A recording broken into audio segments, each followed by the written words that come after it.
다 함께 사도신경 고백함으로 9월 14일 수요일 감사 기도회를 시작하겠습니다. 나는 전능하신 아버지 하나님, 천지의 창조주를 믿습니다.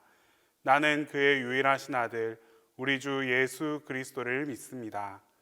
그는 성령으로 잉태되어 동정녀 마리아에게서 나시고 본디오 빌라도에게 고난을 받아 십자가에 못 박혀 죽으시고 장사된 지 사흘 만에 죽은 자 가운데서 다시 살아나셨으며 하늘에 오르시어 전능하신 아버지 하나님 우편에 앉아 계시다가 거기로부터 살아있는 자와 죽은 자를 심판하러 오십니다.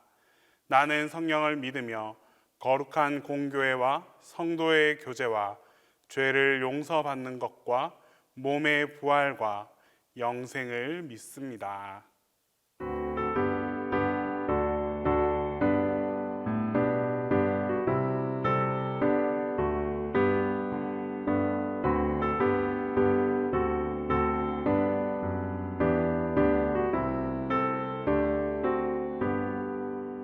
주 없이 살 수 없네 죄인의 구주여 그 귀한 몸의 피로 날 구속하소서 구주의 사랑으로 흘리신 보혈이 내 소망 나의 위로 내 영광 됩니다. 주 없이 살 수 없네 나 혼자 못 서리 힘없고 부족하며 지혜도 없도다 내 주는 나의 생명 또 나의 힘이라 주님을 의지하여 지혜를 얻으리 주 없이 살 수 없네 내 주는 하신다 내 영의 깊은 간구 마음의 소원을 주밖에 나의 마음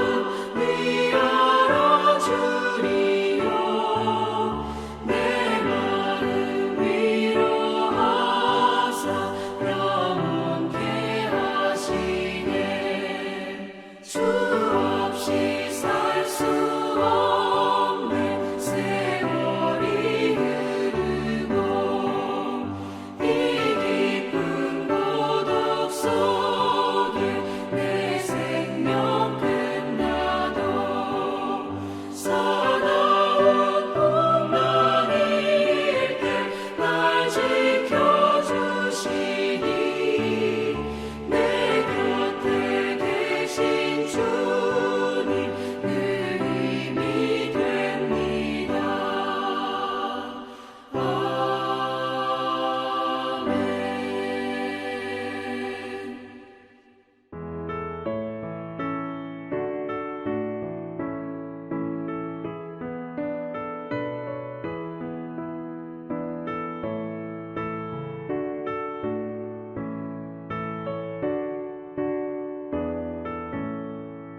나의 죄를 정케 하사 주의 일꾼 삼으신 구세주의 넓은 사랑 항상 찬송합니다.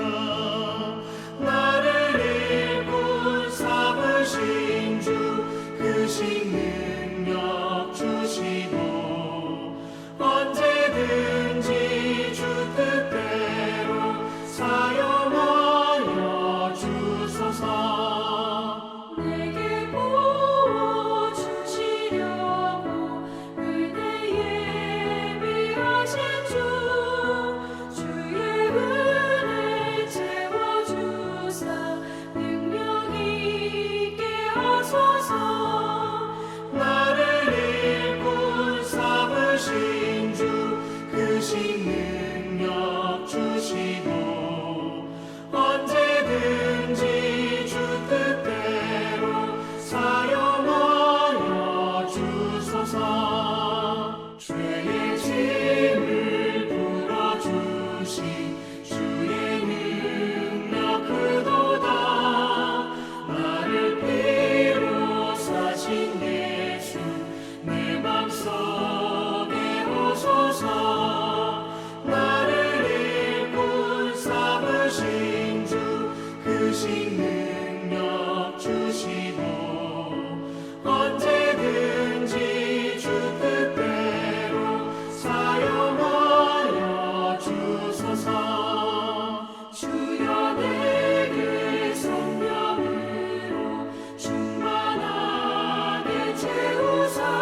우리에게 주시는 하나님 말씀은 시편 65편 1절에서 13절입니다. 구약 성경 시편 65편 1절에서 13절입니다. 하나님이여, 찬송이 시온에서 주를 기다리오며 사람이 서원을 주께 이행하리이다. 기도를 들으시는 주여, 모든 육체가 주께 나아오리이다. 죄악이 나를 이겼사오니 우리의 허물을 주께서 사하시리이다. 주께서 택하시고 가까이 오게 하사 주의 뜰에 살게 하신 사람은 복이 있나이다. 우리가 주의 집 곧 주의 성전의 아름다움으로 만족하리이다. 우리 구원의 하나님이시여, 땅의 모든 끝과 먼 바다에 있는 자가 의지할 주께서 의를 따라 엄위하신 일로 우리에게 응답하시리이다. 주는 주의 힘으로 산을 세우시며 권능으로 띠를 띠시며 바다의 설렘과 물결의 흔들림과 만민의 소요까지 진정하시나이다. 땅끝에 사는 자가 주의 징조를 두려워하나이다. 주께서 아침 되는 것과 저녁 되는 것을 즐거워하게 하시며 땅을 돌보사 물을 대어 심히 윤택하게 하시며 하나님의 강에 물이 가득하게 하시고 이같이 땅을 예비하신 후에 그들에게 곡식을 주시나이다. 주께서 밭고랑에 물을 넉넉히 대사 그 이랑을 평평하게 하시며 또 담비로 부드럽게 하시고 그 싹에 복을 주시나이다. 주의 은택으로 하늘을 관씌우시니 주의 길에는 기름방울이 떨어지며 들의 초장에도 떨어지니 작은 산들이 기쁨으로 띠를 띠었나이다. 초장은 양떼로 옷 입었고 골짜기는 곡식으로 덮였음에 그들이 다 즐거이 외치고 또 노래하나이다. 추석과 같은 명절이 되면 가족들과 함께 모여 여러 가지 담소를 나누곤 합니다. 이럴 때 어른들이 어린 아이들에게 전하는 덕담 중 하나가 바로 철들었구나입니다. 어리게만 느껴졌던 아이들이 몸도 마음도 성장하여 의젓한 모습을 보이게 되면 이제 다 컸다고, 철들었다고 이야기할 때가 많습니다. 그런데 단순히 이런 모습만으로 철들었다고 이야기하는 것이 아니라 우리의 신앙적으로도 철이 들었다라고 말할 때가 있습니다. 자기 중심적인 신앙에서 탈피해서 하나님의 은혜와 돌보심을 깨닫고 고백하게 될 때 바로 그 순간이 철이 든 신앙의 순간입니다. 모두 내가 잘나서 여기까지 온 줄로 생각하다가 신앙의 철이 들면 하나님께서 하셨습니다.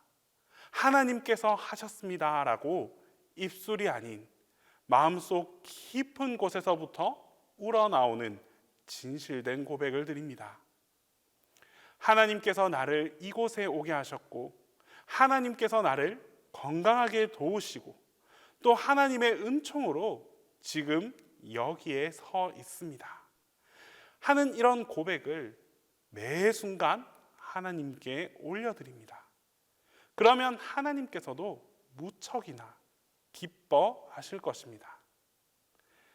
다윗이 기록한 오늘 본문 시편 65편은 철이 든 신앙인의 노래입니다. 다윗이 자신의 인생과 그 신앙생활을 돌아보며 하나님의 은혜 아닌 것이 하나도 없음을 깨닫고 감사의 고백을 드립니다. 예배 드리는 것도 내가 나온 것이 아니라 하나님께서 나를 택하시고 부르시고 이곳에 있게 하심으로 하나님께 예배 드릴 수 있게 되었다는 고백을, 그 감사의 고백을 드리고 있습니다. 본문 4절 말씀으로 주께서 택하시고 가까이 오게 하사 주의 뜰에 살게 하신 사람은 복이 있나이다. 우리가 주의 집 곧 주의 성전의 아름다움으로 만족하리이다. 성전에 나오는 것은 내가 좋아서 하나님의 성전을 사모해서 나 스스로 나온다라고 생각하는데, 다윗은 주님께서 나를 택하셔서 여기에 올 수 있게 되었다라고 고백하고 있습니다. 하나님의 택함을 받지 못한 사람은 성전에 올 수 없다라는 고백입니다. 하나님께서 택하시고 가까이 오게 하사 주의 뜰에 살게 하신 사람은 복이 있다라고 고백하는 다윗의 모습을 볼 수 있습니다. 우리 신앙이 어릴 때에는 내가 원하는 시간에 내가 원해서 하나님의 성전에 나왔다라고 생각합니다. 하지만 우리의 신앙이 깊어지면 깊어질수록 하나님께서 택하지 않으셨으면 우리는 예배 드릴 수 없는 자라는 사실을 깨닫게 됩니다. 오늘도 우리가 하나님의 전에 나와서 찬양하고 말씀 읽고 같이 기도할 수 있는 것은 내 의지로 된 것이 아니라 하나님의 택하심과 그분의 의지로 된 일입니다. 하나님께서 나를 깨우시고 이 자리에 오게 하시고 주의 뜰에 살게 하시고 하나님의 영광을 찬양하게 하셨다라는 것은 매우 놀라운 일입니다. 인간의 의지로는 하루 이틀에 그칠 일이지만 평생 동안 하나님께 예배드리는 것은 다름 아닌 하나님께서 하신 일입니다. 그러므로 다윗은 하나님의 성전에서 예배드린다는 것, 이것은 전적인 하나님의 은혜라고 생각하고 있습니다. 이렇게 생각하면 찬양이나 기도도 내가 하는 것이 아니라 하나님께서 시켜주셔야 할 수 있는 것입니다. 본문 1절 말씀에 하나님이여 찬송이 시온에서 주를 기다리오며 사람이 서원을 주께 이행하리이다. 찬송도 결국 하나님의 은혜로 부르는 것입니다. 내가 하나님을 찬양하는 것이 아니라 하나님께서 은혜를 주셔서 찬양할 수 있게 하셨고 하나님이 찬양할 수 있는 그 마음의 뜨거움과 그 열정을 주셔야 찬양할 수 있다라는 고백입니다. 기도 역시 마찬가지입니다. 본문 2절에 기도를 들으시는 주여 모든 육체가 주께 나아오리이다. 예배에서 가장 중요한 찬양과 기도, 이것은 하나님이 우리와 함께 하시고 우리의 마음을 뜨겁게 하시고 감동시키셔야 진심 어린 기도와 찬양을 하나님께 드릴 수 있는 것입니다. 이렇게 되면 하나님의 택하심으로 예배드리고 기도하고 찬양하는 자들은 그들의 모든 삶도 주님께서 선한 길로 인도해 주실 것입니다. 다윗은 이어서 자신의 인생의 모든 일어나는 모든 복된 일도 다 하나님의 손에 있다라고 고백합니다. 9절 말씀에 땅을 돌보사 물을 대어 심히 윤택하게 하시며 하나님의 강에 물이 가득하게 하시고 이같이 땅을 예비하신 후에 그들에게 곡식을 주시나이다. 하나님께서 땅에 물을 대고 땅을 통해서 우리에게 곡식을 주신다라는 고백입니다. 내가 밭을 갈고 농사하고 나의 수고와 땀 흘림으로 말미암아 땅에서 곡식을 얻고 먹고 누리는 그 모든 것을, 이 모든 것을 다 나의 수고라고 생각한다면 우리의 삶은 너무나 피곤할 수밖에 없습니다. 내가 수고해야만 땅의 소산을 먹을 수 있기 때문입니다. 반면에 성령님께서 함께 하시고 하나님께서 도우셔서 내 산업을 돌보시고 땅에서 곡식을 저절로 나게 하시고 하나님이 땅에 물을 대어 그렇게 주시는 인생, 그렇게 하나님께서 도우시는 삶은 평탄하고 평안한 삶이 될 것입니다. 하나님의 인도하심을 따라가는 인생은 행복하고 평안한데 내 인생을 내가 친히 책임지려고 하는 순간 우리는 그때부터 불편하고 어려운 삶을 살 수밖에 없습니다. 하나님의 모든 은혜를 전적으로 고백하는 자, 예배 드리는 것부터 하나님이 택하셨다고 고백하는 그런 사람은 우리의 인생에 먹고 사는 그 모든 문제까지 하나님께 다 맡겨드릴 수 있는 사람들입니다. 오늘 우리 삶의 그 모든 영역이 하나님의 은총, 하나님의 은혜 가운데 있음을 고백할 수 있는 그런 철든 신앙인이 되어갑시다. 우리가 일구어 놓은 모든 산업도, 우리 가정의 수고들도, 우리 자녀들의 건실함도 내가 한 것은 하나도 없다는 이 고백이 오늘 우리의 입술에 진심 어린 고백이 될 수 있기를 바랍니다. 그 고백을 하나님께서 받으시고 또 앞으로 우리 인생에 필요한 모든 것들을 공급해 주실 것입니다. 하나님께서 곡식을 주시고 땅을 평탄하게 하시고 물을 대어 주실 것입니다. 하나님을 믿고 따라가기만 하면 먹고 사는 것에 아무런 염려 없이 날마다 필요를 채우시고 공급해 주시는 그 하나님의 축복이 여러분들 모두와 함께하게 될 것입니다. 기도하겠습니다. 우리 이 시간 첫 번째로 기도 드릴 때에 우리의 주어진 모든 것이 하나님으로부터 온 것임을 고백하며 감사하게 해달라고 기도하겠습니다. 두 번째로 내가 주도하는 삶이 아니라 하나님께서 주도하시는 삶을 살아가겠다고 결단하며 나아가겠습니다. 끝으로 이제 새학기를 시작하는, 새학기를 맞이한 우리 교회학교 학생들에게 축복이 임하게 해달라고 우리 간절한 마음으로 함께 기도하겠습니다. 은혜가 풍성하신 하나님, 우리 인생에 주신 모든 것은 하나님의 선물입니다. 주님의 은혜가 아니면 하루도 살아갈 수 없는 연약한 존재가 우리임을 고백합니다. 모든 삶이 주님의 은혜로 이루어짐을 기억하며 주신 은혜에 감사함으로 살아가는 우리 모두가 되게 하옵소서. 주님, 그동안 하루하루의 삶 속에서 내가 나의 삶을 주도해 왔다라고 고백합니다. 내가 원하는 대로, 내가 바라는 대로 맡겨진 삶을 살아왔습니다.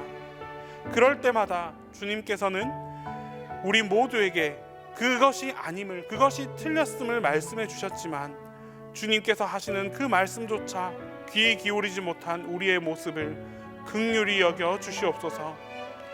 이제라도 주님께서 이끄시는 대로 나의 모든 것을 맡겨드릴 수 있는 순종의 삶을 살아가겠다고 결단하오니 주님께서 우리의 삶을 끝까지 주관하여 주시옵소서. 주님, 이제 9월이 되어 새 학기가 시작되었습니다. 이 학기를 맞이한 동신교회 교회학교 학생들 모두에게 하나님의 축복이 전달되기를 간절히 소망합니다. 무엇보다 건강을 허락하여 주셔서 건강으로 인한 어떠한 어려움도 없게 하여 주시옵소서.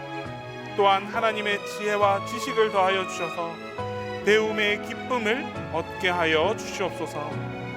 그리하여 새 학기에도 믿음의 자녀로 한 걸음 더 성장해 나가는 모든 교회학교 학생들이 다 되게 하옵소서. 담임 목사님을 위해 기도합니다. 담임 목사님께 영육간의 강건함을 더해 주시고 하나님의 말씀을 전하는 사역에 주님의 큰 능력이 더해지게 하옵소서. 항상 주님의 은혜 안에서 기쁨과 행복이 넘쳐나는 아름다운 사역을 펼쳐갈 수 있도록 주님께서 함께하여 주시옵소서. 이제 주님께서 가르쳐 주신 기도 다 함께 하겠습니다. 하늘에 계신 우리 아버지, 아버지의 이름을 거룩하게 하시며 아버지의 나라가 오게 하시며 아버지의 뜻이 하늘에서와 같이 땅에서도 이루어지게 하소서. 오늘 우리에게 일용할 양식을 주시고 우리가 우리에게 잘못한 사람을 용서하여 준 것 같이 우리 죄를 용서하여 주시고 우리를 시험에 빠지지 않게 하시고 악에서 구하소서. 나라와 권능과 영광이 영원히 아버지의 것입니다.